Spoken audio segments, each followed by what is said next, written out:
Yang C, penerima zakat harta atau mustahik zakat. Zakat harta harus dibagikan kepada orang-orang yang berhak menerimanya atau yang disebut dengan mustahik.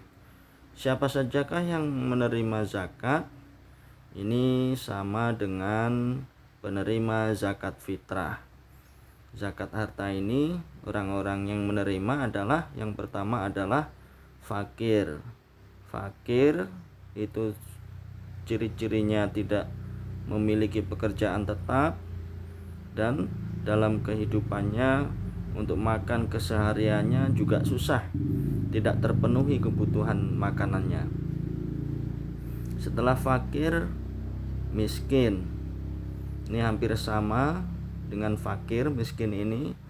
Akan tetapi kalau miskin itu masih ada punya rezeki untuk kehidupan sehari-hari, akan tetapi juga kadangkala tidak mencukupi untuk kebutuhan makan dan minum.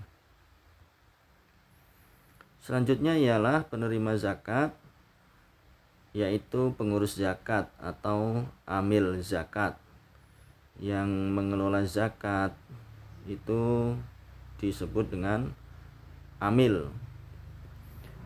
Kalau di Indonesia ada badan amil zakat, itu orang-orang yang mengurusi zakat.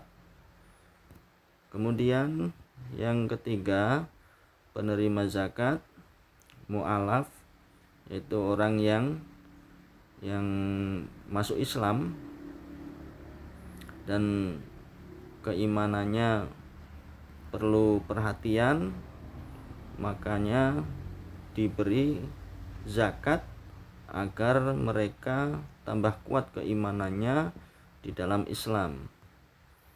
Selanjutnya adalah orang yang bermaksud membebaskan hamba sahaya. Di sini keterangannya bisa jadi bahwa untuk membebaskan hamba sahaya diperbolehkan. Kemudian orang yang berhutang. Orang yang banyak hutangnya dan hutangnya itu sebetulnya untuk keperluan kehidupannya, bukan orang yang sengaja berhutang dengan hutang yang banyak, tapi hutangnya itu untuk bukan kebutuhan kehidupan, akan tetapi untuk kemewahan keduniaan. Nah, itu tidak berhak sebetulnya untuk mendapatkan zakat. Selanjutnya orang yang berjuang di jalan Allah Subhanahu wa taala. Jadi sebagaimana juga sudah Ustadz sampaikan pada pembahasan bab 6, bab 2 kelas 6 pada bagian 1 sudah Ustadz sampaikan keterangannya sama dengan penerima zakat fitrah. Kemudian orang yang sedang dalam perjalanan. Ini orang yang dalam perjalanan kemungkinan menuntut ilmu, tujuannya kebaikan. Apabila mereka kehabisan bekal, maka mereka boleh diberikan zakat.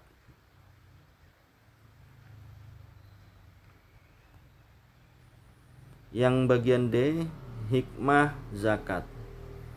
Adapun hikmah zakat diantaranya ialah zakat dapat menyucikan jiwa dan membersihkannya dari sikap kikir dan hanya mementingkan diri sendiri. Jadi zakat itu hikmahnya, jika kita ini mengeluarkan zakat dari harta kita, kalau zakat fitrah itu mensucikan jiwa kita menjadi bersih sehingga terhindar dari hal-hal perbuatan dosa. Nah, oleh karena itu, seandainya saat hari raya Idul Fitri orang yang berzakat, yang sudah melaksanakan zakat, maka jiwanya akan suci, dia akan terpelihara dari perbuatan-perbuatan dosa. Akan tetapi orang kalau sudah berzakat tapi jiwanya masih nanti perbuatan-perbuatannya mencerminkan tidak baik, maka dia belum suci jiwanya, membersihkan dari sikap kikir dan mementingkan diri sendiri. Jadi kelihatan orang-orang yang berzakat diterima oleh Allah Subhanahu wa taala, maka dia akan terhindar dari perbuatan-perbuatan yang membuat dia berdosa. Menumbuhkan dan mendatangkan keberkahan harta. Jadi zakat itu kita akan tumbuh berkembang harta yang dizakatkan, baik itu secara harta juga yang dikembalikan oleh Allah, maupun yang terlebih penting adalah pahalanya akan dilipat gandakan dan berkah ini. Jadi berfungsi hartanya itu berkah, mendatangkan kebaikannya itu bertambah dari harta yang disedekahkan itu. Menenteramkan jiwanya akan tenang. Dan kemudian zakat dapat menolong orang lemah, orang yang membutuhkan akan merasa ditolong oleh orang-orang yang mengeluarkan zakat. Dan sebagai ungkapan rasa syukur kepada Allah juga atas nikmat-nikmat Allah yang diberikan sangat banyak sekali, bahwa Allah juga Maha Pengasih. Siapa saja dikasih oleh Allah Subhanahu wa taala, biarpun orang yang tidak pernah sholat, orang yang ingkar kepada Allah, maka mereka tetap Allah berikan keperluannya di dunia. Akan tetapi nanti di akhirat urusannya akan lain lagi. Mempererat tali persaudaraan. Jadi zakat itu dapat mempererat tali persaudaraan. Selanjutnya, mendidik rasa kasih sayang terhadap fakir miskin. Kita akan lebih peduli dengan orang-orang yang tidak mampu. Dan memang orang yang berzakat ini punya rasa tersendiri, rasa kebanggaan tersendiri apabila orang itu berzakat ataupun bersedekah dan infak. Sebetulnya masih banyak sekali manfaat hikmah-hikmahnya yang di sini merupakan contoh saja sebagian, dan sebetulnya masih banyak.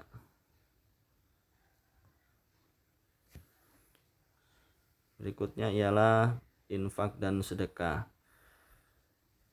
Sama dengan zakat, bahwa infak dan sedekah ini mengeluarkan sebagian harta, ataupun kalau infak sedekah ini bisa dengan tenaga kita. Kalau zakat khusus untuk kita mengeluarkannya dengan bahan makanan pokok, atau boleh diganti dengan uang. Tetapi kalau infak dan sedekah ini kita bisa dengan, kalau tidak punya uang ataupun tidak punya bahan makanan pokok, boleh bersedekah dengan yang lain. Contohnya seperti tabassumuka fi wajhi akhika shadaqah. Jadi senyum pun membahagiakan orang lain. Senyum kepada saudara kita, sesama teman, keluarga, itu pun sudah dihitung sebagai sedekah. Dan juga ini merupakan kepedulian kepada sesama manusia, karena Allah Subhanahu wa taala memerintahkan kepada kita untuk saling membantu dengan saudara-saudara kita, saling membantu dalam hal kebaikan, dan tidak boleh membantu kalau kita dalam kejahatan. Sebagaimana Allah Subhanahu wa taala berfirman, A'udzubillahi minasyaitonirrajim. Wa ta'awanu 'alal birri wat taqwa wa la ta'awanu 'alal itsmi wal 'udwan. Tolong-menolonglah kamu dalam mengerjakan kebajikan dan takwa, dan jangan tolong-menolong dalam perbuatan dosa dan pelanggaran. Quran surah Al-Maidah ayat 5 ayat 2. Quran surah Al-Maidah ayat 2. Nah, anakku semuanya yang mudah-mudahan selalu dalam lindungan Allah Subhanahu wa taala. Ada pengertian dan hukum infak. Infak mengeluarkan harta yang halal dalam rangka beribadah kepada Allah Subhanahu wa taala. Sama mengeluarkan harta kita. Jadi infak itu ada hukumnya. Yang pertama ialah wajib memberikan harta kepada orang-orang yang menjadi tanggungannya. Misalnya seorang ayah sebagai keluarga itu wajib memberikan nafkah kepada anak istrinya, pada keluarganya. Itu dikategorikan sebagai infak wajib. Kemudian infak sunnahnya, infak yang dianjurkan, memberikan harta kepada orang lain yang memerlukan. Bisa diberikan kepada perorangan secara langsung kepada orang-orang yang membutuhkan, fakir, miskin, sama penerima zakatnya, orang-orang yang berhak. Dan bisa juga disalurkan kepada panitia amil zakat, yang kemudian panitia tersebut menyalurkan kembali kepada orang-orang yang berhak menerima.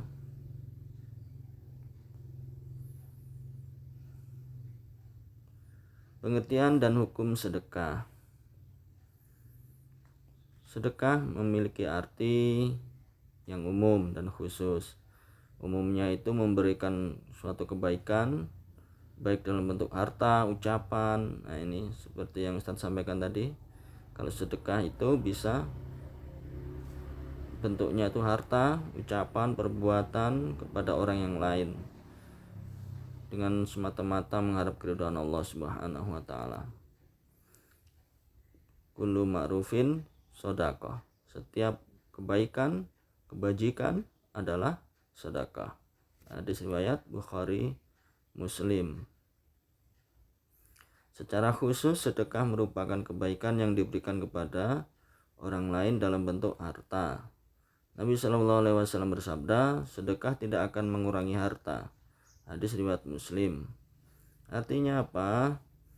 Harta yang disedekahkan meskipun secara lahir mengurangi jumlah kekayaan, tetapi harta itu sebetulnya tidak berkurang. Karena seseorang yang bersedekah, maka Allah Subhanahu wa taala akan menambahkan keberkahan hartanya, menambah jumlah rezekinya, apalagi menambah banyaknya pahala, catatan kebaikan-kebaikan yang akan nanti kita saksikan di akhirat. Maka sedekah dalam artian tersebut hukumnya sunnah.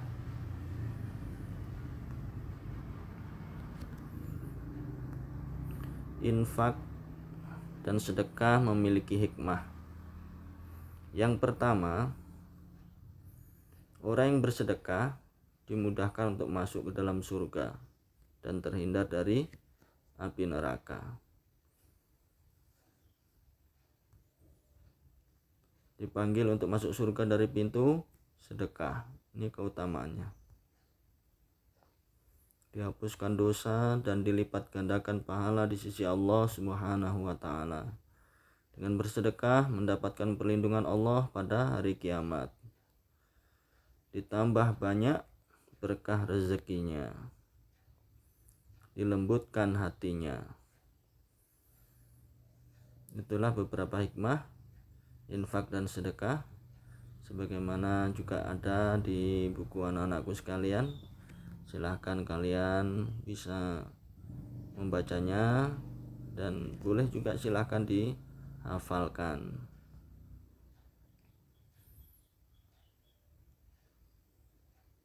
Yang keempat, adab infak dan sedekah.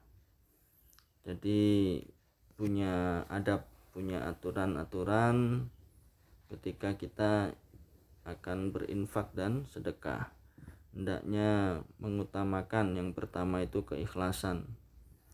Ikhlas kalau jika kita berinfak dan sedekah, ikhlas karena Allah Subhanahu wa taala. Ini termasuk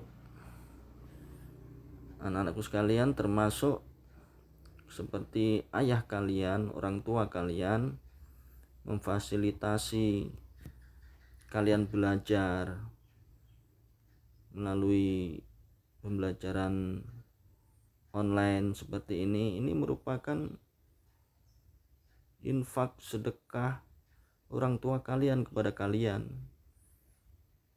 Dan kalau dilakukan dengan keikhlasan lillahi ta'ala, karena Allah Subhanahu wa ta'ala, maka ini akan menjadi amal kebaikan yang pasti dicatat oleh Allah Subhanahu wa ta'ala melalui malaikatnya. Dan nanti di akhirat kita akan melihatnya, pahalanya akan mengalir. Orang tua yang memberikan penghidupan, memberikan keperluan anaknya, itu akan nilainya lebih tinggi, nilainya besar, karena pahalanya akan mengalir. Ketika kalian menjadi anak-anak yang soleh, anak-anak yang solehah, maka orang tua kalian pasti akan mendapatkan warisan pahala yang kalian lakukan, karena mereka pada saat ini memberikan keperluan kalian untuk menuntut ilmu. Yang kedua, hendaknya berinfak, bersedekah itu dengan harta yang halal, sehingga amalnya bisa diterima oleh Allah Subhanahu wa ta'ala.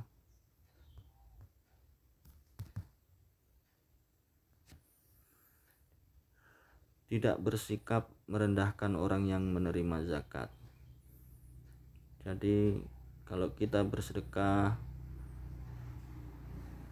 berinfak ataupun zakat, maka kita hendaknya bersikap tidak sombong, tidak merendahkan orang yang menerima zakat. Kita harus tetap secara sikap saja, kita harus melakukan sikap yang baik supaya orang tidak tersinggung. Kemudian sedekah dikeluarkan setelah menunaikan tanggungan yang wajib. Kalau ada kelebihan harta, maka silahkan untuk disedekahkan.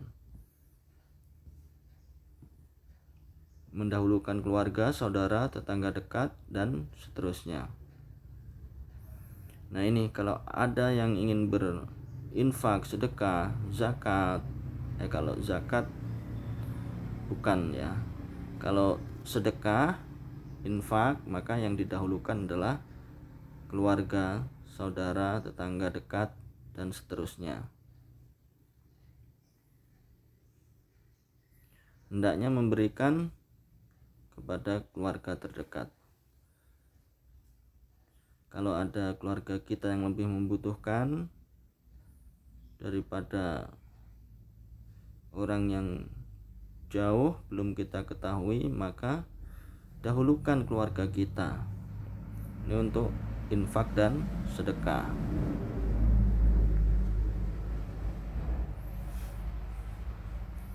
Islam adalah agama yang menebarkan rahmat, kasih sayang kepada seluruh alam. Oleh karena itu, ajaran-ajaran Islam itu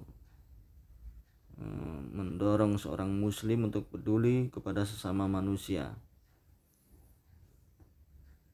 Jadi anak-anakku semuanya, marilah kita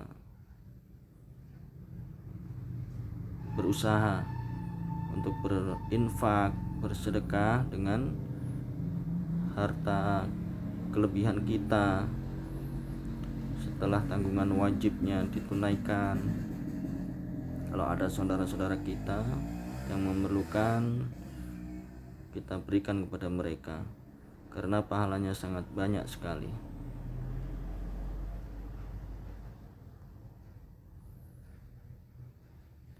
Nah, ini merangkum, silahkan dikerjakan.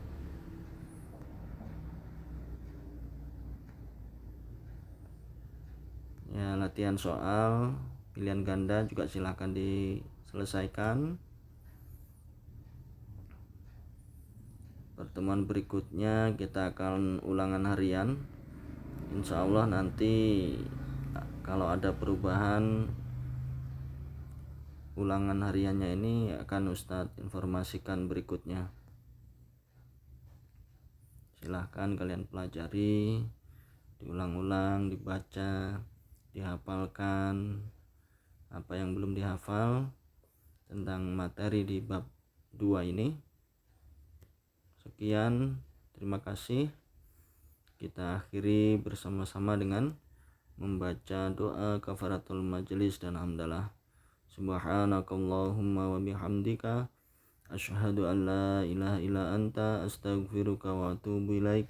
Walhamdulillahi rabbil alamin. Wassalamualaikum warahmatullahi wabarakatuh.